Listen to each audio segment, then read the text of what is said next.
di sant sama ñaari waajur di ñaanal sama papa mi nga xamante ni bii wàññeeku na yàlla na ko yàlla yërëm te xare ko àjjana boole ko bépp néewu jullit ba ca àllaaxira yàlla xare leen ca àjjana di ñaanal sama yaay booy yàlla na fi yàgg te wér Adja Kumba Diallo ci Sitalame maa ngi koy ñaanal gudd fan ak wér di nuyu sama camarade yi nga xam ne ñoom laa bokkal taabal ji ku ci ne sa tur ak sa sant di jiital nuyoo bi nag sama doom ji nekk sama gauche muy Mami Diana madame Seck mi nga xamante ne bii soo gisee ma njëkk koo nuyu da di sama doom macha allah ndax maa ngi yaayam démb la woon balaa tey lépp nag ni ma toog di wax tey ginnaaw yàlla ci bakkanu yaayam la jóge xëy na su yàggee dinaa ci ñëwaat di nuyu madame Dia Kandi Wan mi topp ci moom di nuyu madame Cissé Ndeye Marème Silla mi nga xamante ne bii moo nekk ci sama droite maa ngi sant ñëpp tey nag dama ñëw pour ñaari objet ñaari sujet moo tax ma ñëw tey jii ci fii nga xamante ne bii fi laa nekk pour waxtaane ko waa réew mi pour wax naa ne ko waa Thiès nag plus particulièrement je me présente man maa ngi tudd Oumou Silla je suis conseillère départementale à Thiès di politique depuis 2004 defe naa ne am na ñoo xamante ni bi tey suñu ma gisee dinañ ma xàmmee sur le milieu politique boobu ba tey nag ci laa nekk di politique li ma indi tey nag ma toog fii di wax moo di liñ naan nit ki soo demee ba xamatoo foo jëm dangay dellu fa nga jóge woon ndax Thiès gi awma lu dul Thiès fi laa juddew fi laa màgge lu ma am tey ci Thiès laa ko amee ma ñëw nag tey pour deux choses dama ñëw pour waxe sama position politique bi nga xamante ne bii fi mu nekk nii moom laa jël décision def ko dama di j'étais dans l'opposition ndax j'étais dans AJ/PADS muy sama leader di ko nuyu au passage Mamadou Diop Decroix li ñuy wax nag foo nekk rek soo demee ba gisatoo sa bopp defe naa am nga droit retiré wu ñëw toog ba ma retiré wu ba tey itam maa ngi toog demuma fenn benn yoon laa génnaat ci entre-temps dem seeti le président Abdoulaye Wade son excellence bi nga xamante ni bi maa ngi koy ñaanal gudd fan ak wér te ba ma fay dem itam maag sama xaritu benn bakkan yàlla na ko yàlla yërëm moom tam muy Ndeye Coumba Koundoul présidente nationale des femmes bu AJ yàlla jël ko fi maa ngi koy ñaanal yàlla na ko yàlla yërëm te xare ko àjjana bañ demee foofu itam waxtaan ak góor gi am na loo xam ne daf ko waxoon mais la mu ko waxoon xëy na la ca waroon topp yépp topp ci ma daal di dem nag toog sama toogaayu bopp jàpp sama ñaam ji liggéey di daan sama doole lu ma war nag ci sama dëkk ma def ko ci ma toog nag ba nga xamante ne bii nag seet naa ba seet te xam ne nag citoyen bu nekk amul droit toog di xool dëkkam surtout nag soo demee sa dëkk toog xool ba gis koo xamante ne bii tey jaral na la nga jóg di liggéey ci politique dama toog fa ndaw sama xarit ba yàlla ko yàlla yërëm muy yaayu mami mi topp ma chaque jour mu woo ma téléphone ummi dangaa war a ñëw Thiès dangaa war a ñëw politique man ko fa ndaw dama bàyyi rek ma toog mu ne ma jamais de la vie doo ko def ndax dama lay boole koo xamante ne bii dafa bëgg dëkk bi di liggéeyee dëkk bi kon nag amoo droit toog ma ne ko d'accord mu jàpp sama loxo yóbbu ma ci président Abdoulaye Dièye ma xool ko nag seetlu ko laajte ko ma xam ne nag mooy ki nga xamante ne bii moo jar a jàppale ma jël décision nag ànd ak président Abdoulaye Dièye président Abdoulaye Dièye nag su may ñëw ci moom defe naa tey duñ fi jóge muy koo xamante ni xale boo xamante ne bii macha allah dafa jàng macha allah xam di ko war ci dëkkam mu ko ciy def c'est pas un politicien moom dafa ñëw pour liggéey dëkkam taxawu dëkkam jàppale dëkkam ndax jëlul politique bi rek def ko liggéey wala mu jël politique bi tey di ci wut loo xam ne dina ci dund wala mu dundal ci ay mbokkam wala néew di doole yi nga xam ne ñoo nekk Thiès déedéet moom dafa ñëw pour jàppale waa Thiès pour Thiès jëm ca kanam moo tax mu politique tey ba egg fi mu egg tey jii ba ma ko xoolee itam seetaat ko mu déplacé wu ak stafam yépp ñoo fekk ma ba sama kër si talam bi nga xam ne fa laa dëgg jox ma loxo ne ma Oumy dama bëgg nga jàppale ma ndax am naa ci yow yaakaar ma ne ko dinaa la jàppale incha allah maa ak yow dinañ ànd liggéey Thiès ba ñëpp xam ko. parce que nag defe naa ne ku jaar ci yenn parti politique yi comme AJ/PADS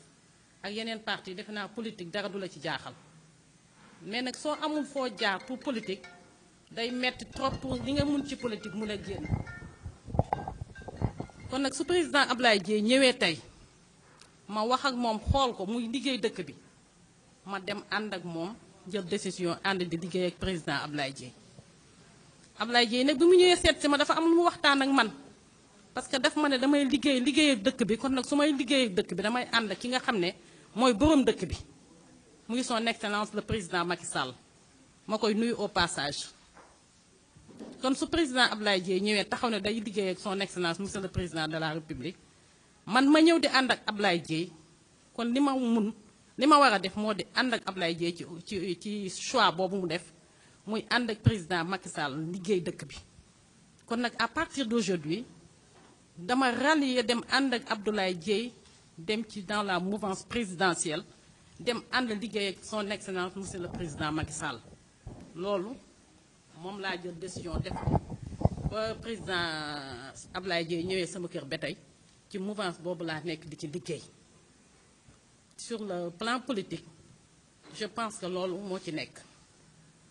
bi mu jógee nag ba ñu jógee ci loolu yépp ba nga xamante ne bii depuis boobu ba tey ça fait presque 6 mois ndax yàggagul ànd naa ak moom fu ne fu mu dem nag woo na ma ñu ànd ma toog di ko xool di ko seetlu mais li ma gis ci moom mooy na ma sama mag jaw xon rek Fatou Ndaw yàlla na ko yàlla yërëm ne ma xale bu baax la xale bu jar a àndal la boobu ba tey nag loolu laa gis ci El Hadj Abdoulaye Dièye moo tax ma ànd ak moom di ko liggéeyal. kon nag nit soo koy liggéeyal da ngay jóg sol sa dàll jël sa tànk foo mën a dem pour liggéeyal ko nga def ko boobu ba tey nag maa ngi ci ndax ci Talamine ga ma dëkk am na ñoo xamante ne bii xam nañ bu baax la ma fa nekkee di liggéey jigéen bu ma gis jeune bu ma gis maa ngi waxtaan ak yow pour nga ñëw jàppale Ablaye Dièye te def naa ñu ci bëri conviction bi ñu am ci man am nañ ko ba gëm nañ ne Ablaye Dièye mën na liggéey dëkk bi ñu ñëw ànd ak moom di ko liggéey. kon nag moo tax su ma ñëwaatee ci beneen objet bi moo di dama bëgg a organiser benn meeting le 16 octobre incha allah à la Cité Lamy fa nga xam ne mooy sama base mooy sama fief fa laa dëkk fa laa màgge macha allah lu ma am Thiès laa ko amee Cité Lamy laa ko amee. di leen nuyu bu baax di nuyu waa Cité Lamy yépp bàyyiwuma kenn le 16 octobre incha allah ma bëgg fa def benn meeting boo xamante ni bi dama koy sargalee le président Abdoulaye Dièye su ma ko sargalee ba pare nag je vais lancer li nga xamante ni moo di investiture bi nga xamante ni bi moom lañ ko war a defal au niveau de Thiès Est ndax nag man gisuma benn candidat boo xam ne wala benn leader politique boo xam ne fii à Thiès gën nga crédible Abdoulaye Dièye pour ñu nommer ko tey pour ñu investir ko tey à Thiès Est bi nga xam ne fa la bokk. moo tax nag meeting bi ñaari objet yooyu ñaari sujet yooyu moo tax ma koy def je vais rallier la mouvance présidentielle à travers Abdoulaye Dièye bi ci des moo di je vais mobiliser les gens pour ñu liggéey ànd ak Abdoulaye Dièye pour le président pour le président Macky Sall investir ko à Thiès Est ñaari objectif yooyu daal laa am ci sama meeting le 16 octobre di wax le président Macky Sall ne ko Thiès fii defe naa am na lu bëri lu ma ci xam xëy na nag awma habitude ju génn dans la presse peut-être je peux dire que c'est la première fois mais nag du tee nga xam li nga xam di ko liggéey ndax nekk ci koñ di jàppale say mbokk nekk ci koñ di jàppale sa askan defe naa c'est ça la politique. te acte 3 de la décentralisation bañ ko waxee dañ ne nañ commencé ci suuf jëm ci kaw kon man Oumy Sylla dama dellu siwaat ci suuf jëm ci kaw di liggéey nag jëmale ko ci kaw mu jëm ci kaw kon nag moo tax le 16 incha allah suñu ko yàlla mayee yàlla nañ ko yàlla may ñu fekke ko ñu def suñu meeting boo xamante ne bi dinañ investir suñu président Abdoulaye Dièye candidat à la mairie Thiès Est ma rallier officieusement devant tout le public ne leen maintenant je suis dans la mouvance présidentielle avec le président Abdoulaye Dièye loolu daal tey incha allah moo taxoon ma ne naa ñëw waxtaan ak presse bi waxtaan ak waa Thiès waxtaan ak waa Sénégal waxtaan ak waa diaspora bi parce que nag ñun fa ñu nekkoon defe naa c'est partout dans le monde. kon man su ma dee conseillère départementale jaar ci parti yu mag a mag a mag a mag su ma demee tey ba ñëw ne damay ànd ak Abdoulaye Dièye li ma gis moo ma ko jaral macha allah moo ma ko jaral Abdoulaye Dièye moo ma jaral may wàcc politique bi di liggéey ànd ak président Macky Sall ñu ànd defar dëkk bi lii daal moo ma indi woon tey ci waxtaan wi asalaamaaleykum wa rahmatulah taala wa barakaatu. defe naa ne mënuma ko boole foofu parce que su ñuy wax transhumé pour dem ci élection locale su ma ko doon def tey jii mënoon naa toog fa ma nekk parce que opposition laa nekkoon ba doon conseillère départemental su fekkoon da nga bëgg a rallier pour am dara rek je pense que su ma toogoon fi ma toogoon mën naa ko am mais c'est pas ça le cas li tax ma dem dama xool gis nit ku mun liggéey dëkkam muy Thiès bii ma jël décision ànd ak moom liggéey mais c'est pas un problème de ralliement d'intérêt un ralliement boo xamante ne bi damay wut dara loo xamante ne bi maa ngi ko ciy am dama gis Ablaye Dièye président Ablaye Dièye di liggéey bëgg dëkkam ma ñëw takk sama sër ne naa ànd ak moom liggéey ak moom ndax dëkk bi dox loolu moo tax ma def noonu.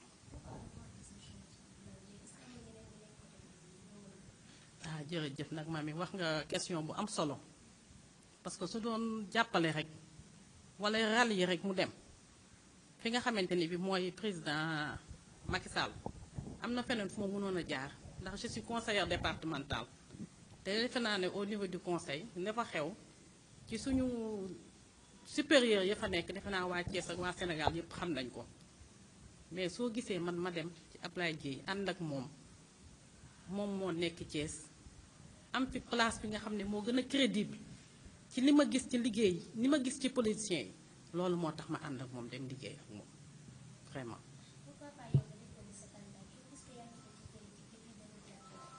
waaw ma bi xam nga tey su fekkente ne bii gis nga loolu mënoon na nekk mais nag defe naa comme ni may wax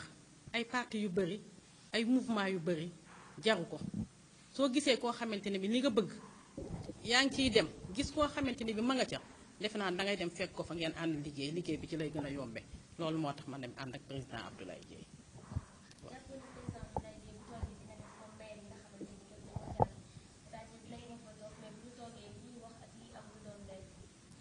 loolu dinaa la ci tontu ak fierté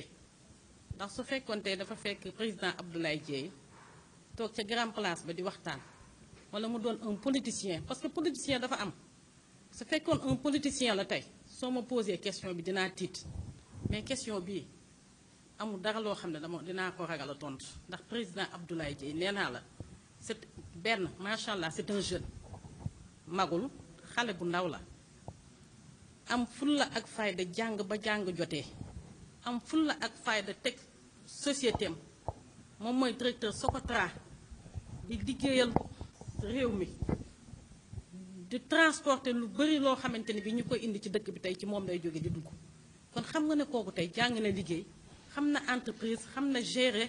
société ba nga xamante ni bi suñ ko joxee maire dina xam lu baax ni mu koy liggéeyee ak koo xamante ni bii tey yaa ngi seet ñoo xamante ni bii tey sonn nañu xiif nañu yoon yi baaxul feebar nañu mu leen di jàppale te doonul maire doonul dara ci gouvernement bi du directeur dans la mouvance présidentielle du directeur de société directeur dans le gouvernement daal en général liggéeyu amul fa benn poste boo xam ne dina tax ñu ne Ablaye Dièye li muy jël di ko jàppale nit ñi ci gouvernement bi la ko jëlee ci alalu boppam ci générosité am la koy jël di ko def ci biir réew mi kon nag man kooku gëmuma ne wax dëgg-dëgg suñ ko dénkee maire bi dina am dara loo xam ne dina ko ci luubal wala mu am loo xam ne dina ko ci def ndax tey su fekkoon ne dafa amul oto danaan su ma doonee maire naa njëkk a jënd oto su fekkee aw ma kër danaan kon naa wut kër gu ma tabax ba dëkk ci waaye macha allah laf cat defe naa loolu yëpp du gaaw ab président Abdoulaye Dièye ku ci ne balaa ma ciy wax dara dama leen di sant di leen gërëm ndax ba may ñëw ci Ablaye Dièye président Ablaye Dièye nee naa la mami mi yaayam Fàndaw moo ma jàpp ci loxo indi ma ne ma kaañ dem jàppale Ablaye Dièye ma ne ko dinaa ko def ndax sa bakkan ndax maag Fàndaw AJ/PADS ba léegi ba yàlla def li gën yàlla jël ko ba ko yàlla jëlee itam man amatuma droit di toog di seetaan ndax daf ma dénk Ablaye Dièye kon dinaa ko téye li ma ne Ablaye Dieye maa ngi yow bu pikk ak peel yàlla na yéex yàlla nañu dund ba ku nekk di yor beeket ba kii di yor nu mu tuddati bant di dox maa ngi moom ba ilaa yow mi din ndax fàndaw moo ma ko dénk te fàndaw dem na kon nag damay ànd ak moom liggéey lu baax lu ne dinaa ko def ba may boole itam ak Ablaye Dieye dafa am beneen femme boo xam ne muy Adja Kiné Sey muy madame Camara nekk Cité Senghor une femme moom tam très brave fàndaw boole ñu ñun ñaar boole ñu ak Ablaye Dieye ñu ànd di liggéey ba fi may wax ak yow organisation bi yépp loxo Kiné Sey mi ngi ci kon nag moom ci boppam maa ngi koy woo ñu ànd liggéey ñi nga xamante ne bi nag ñoom laa toogal ci table bi samay nitu démb lañu parce que nag dama ne nit balaa ngay dem ca mbedd may wut da ngay wut ñi la jege ñu jàppale la ba pare su ko defee ñi ci biti dinañ ñeme ndax ñii ma toogal du samay nitu du ñu nitu tey Fat Marème Wade mi nga xam ne moo toog ne sama jabaru frère la mi ngi dëkk si talamit sama wetu kër fu mu musa ne ci politique ànd naak man ak ñeneen ak ñoo xamante ne bii waroon nañoo ñëw tey xëy na le temps est trop court moo tax ñëw ñu mais tey ñi ma àndaloon ñëpp à travers la presse tey ku ci gis Oumy Sylla muy wax xamal ne jox naa la sama loxo pour nga ñëw ñu ànd liggéey Thiès mu jëm ci kanam ñu ànd liggéey Sénégal mu jëm ci kanam man daal loolu daal laa wax daal. dañuy def comment on dit révision des listes électorales dañ koy def R100 man dama dem taal sama oto di dem R100 ba ma demee R100 yoon bu ma jub sama pneu oto yépp toj ndax xeer yi ak yoon yi ni mel te Thiès Est tey fi maire bi nekk ak R100 motul sax 100 mètres ma ne ndax maire war na gis lii ni mu mel mu bàyyi ko nii si talamit ga ma dëkk tey fu da ngay génn ci mbedd mi gis nit ñi këpp ndox ci mbedd mi man ne sama président maire nekk na maire ba fi may wax ak yow si talamit mosuma dox ba teseeg moom te sama collègue la amuñu oto mbalit oto mbalit tey waroon na am maire yi waroon na am tey chaque jour tey chaque jour oto mbalit war na jaar ci koñ ñu këpp suñuy mbalit ñu yóbbu ko robinet yi ci koñ yi di tëj tey maire bi war na def lan war na seet lan moo tax robinet yi war na seet tey lan moo tax robinet yi di tëj yow noo mën a amee robinet pendant 24 heures robinet bi tëj tu es un maire loolu war nga ko seet xale yi di jàng war nga seet ba xam ils sont dans de bonnes conditions pour jàng santé bi la même chose social bi la même chose mais man gisuma ko vraiment fii nga xamante ne bii daal ci maire bi daal man gisuma te nag nañu bàyyi li ci des rek su boobaa ñu eggale ko incha allah waaw li may tàggatoo moo di maa ngi woo waa Thiès yëpp di woo waa Cité Lamy gi nga xam ne fa laa dëkk ñu ñëw le 16 octobre incha allah à 17h à la Cité Lamy ñu def fa suñu meeting boo xamante ni bii wax dëgg ñëpp dinañ xam ne Ablaye Dieye am na ñu ko nekkal fii Thiès di woo le président Macky Sall invité naa ko ci sama meeting bi nga xamante ni bii moom laay defal président Ablaye Dieye di woo waa Sénégal yëpp